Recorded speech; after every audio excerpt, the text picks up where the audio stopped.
Hi, welcome to week 5. Week 5 in Multicultural Children's Lit is all about getting along with other children, teaching children through picture books and interactions in your early childhood educational environment, how to get along. So as children come into your space, of course, they will be bringing their own egocentric view of the world with them because that's the age that they are. Of course, they are egocentric. They only know about their own feelings, and they don't yet have the ability to empathize with other people because they haven't broadened themselves to do that yet. And our responsibility as educators is to help them with that. There's so many ways to do that. I love to use bibliotherapy as a way to help children understand that just like you have feelings, other people have feelings too. And it really, really helps to be reading stories that show children with feelings like they have. And also how you interact with children in your center or your Montessori or your daycare or your classroom will have a huge impact on how children learn how to deal with conflicts. Many teachers I see try to do conflict resolution. They try to fix everything for the students rather than allow them to gain a deeper understanding of someone else's feelings. So if a child pushes another child off of a toy, let's say they're outside and they're pushing each other or hitting each other. There's a definite possibility that if the child is 3 or 4, that they don't truly understand that their actions are causing someone else to feel sad or hurt or left out or anything negative. It's just not there yet. So how we interact with them will help them. So I have seen in my many years of being with small children, I have seen a variety of ways that adults choose to react to things like that. I've seen adults getting angry. I've seen adults getting exasperated. I've seen adults saying things like, say you're sorry, or oh, now you have to have a timeout. What is that teaching a child really? What is a child being taught if they are told to just say they're sorry? They're just parroting words. They're just regurgitating words that really mean nothing to them. One way that I have found can be, I'm not going to say blanket statements because each child is different, but I have seen some success with this, that instead of saying to the child, you need to say you're sorry, I explain, when someone hurts my feelings, it makes me feel a lot better if they tell me that they're sorry. And if they give me a hug, wow, that really makes me feel a lot better. What works with you? What makes you feel better if somebody hurts your feelings? And the child might say, if they give me a flower, or if they give me a toy, they might say something like that because that's what they're thinking. Or if they give me ice cream. And then you can say, I don't think we have any ice cream to give to your friend who I think you just hurt because you pushed her off the swing. What can we do instead? What do we have right now? I know that I have my 2 arms. Here, I'll give you a hug. Doesn't that feel good? Do you think you might want to give your friend a hug? It might make her feel better.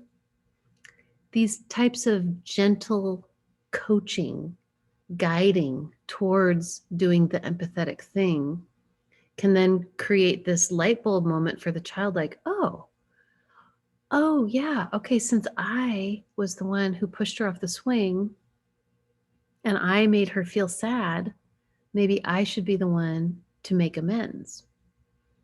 And we use that word also, making amends, as they get older. As a 3 and 4-year-old, I wouldn't. However, when we're into, the ages of 6, 7, I do use the word make amends. How can we make amends? And we say, do you know what that means? Making amends?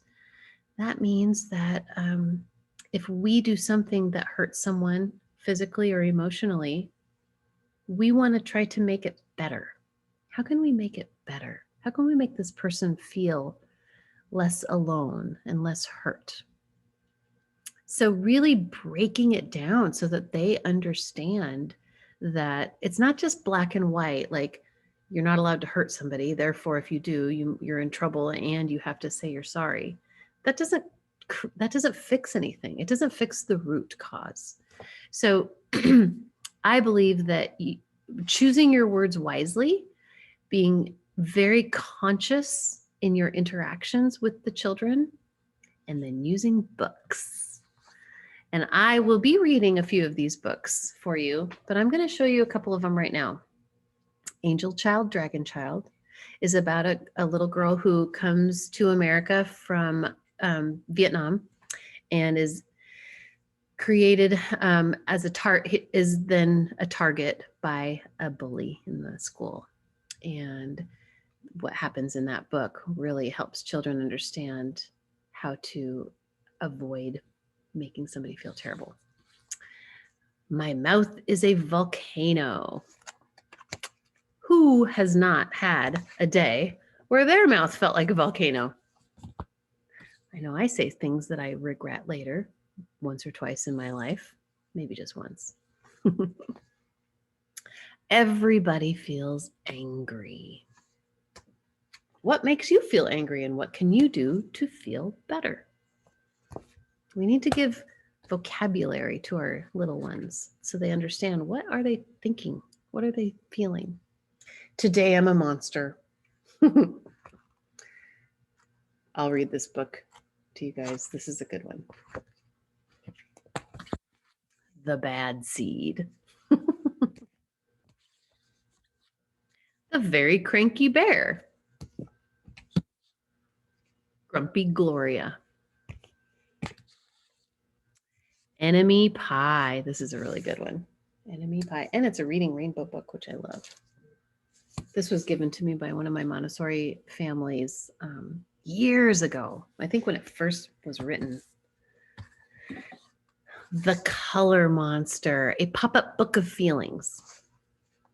Okay, so those are obviously easy ways. You can just pop out some books and read through them at circle time and talk about it, have discussions. You could do role play.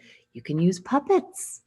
Puppets are a great way to help children work through their feelings.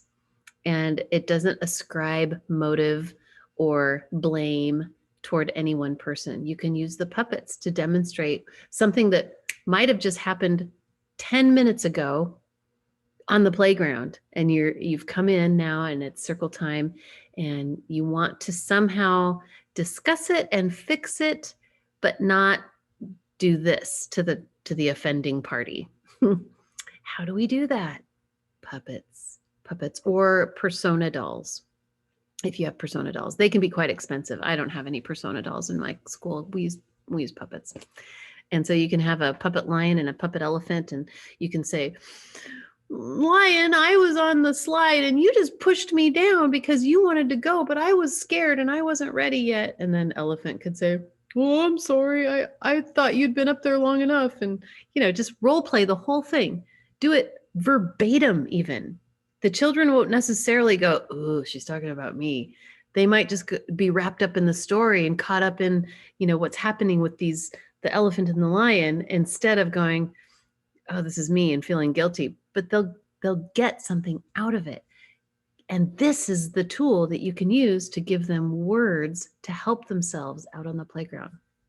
I have literally seen this happen when we use role playing, and sometimes we'll use teachers too, and the children find that hilarious. I will pretend to do something mean to my fellow teacher, and my fellow teacher might pretend to cry, and then I will, act like I'm mad, and the children think that's the most hilarious thing. So we show a non-example, which is, me behaving badly, and then we show an exemplar, which is, okay, now I'm using my words, and now I'm showing kindness, and I'm being a friend. And so we show the non-example, and then back to back we show the good example. And darned if they don't use those words out on the playground, the very next day I will see it happen. So it's really, really precious when we see the children have takeaways from these incidences. All right, so chapter 5 is all about being kind. There's another thing that I wanted to talk about, and I want to introduce a new vocabulary term. It's called prosocial behavior. Prosocial behavior happens to be when children are empathetic towards others and they care about other people instead of only themselves. And you can enhance or inhibit that. You can enhance prosocial behavior by being very extraneously rewarding your students. So if you're giving them rewards for good behavior, that's when you get these sticker hungry kids. It's like, okay, so I've got goats here, right? And if I give them grain every day, they become grain brains. They won't do anything unless you give them grain. It's like that with kids. If you're constantly praising them or like giving them grades or gold stickers or treats because they were good, or if you say, oh, if I see you doing something nice, then you get to get a prize out of the prize box. Well, guess what they're going to do? They're going to be, dramatic actors needing Academy Awards because they'll be like, oh, look, I helped pick up this kid's pencil. He dropped it on the ground. Do I get a prize?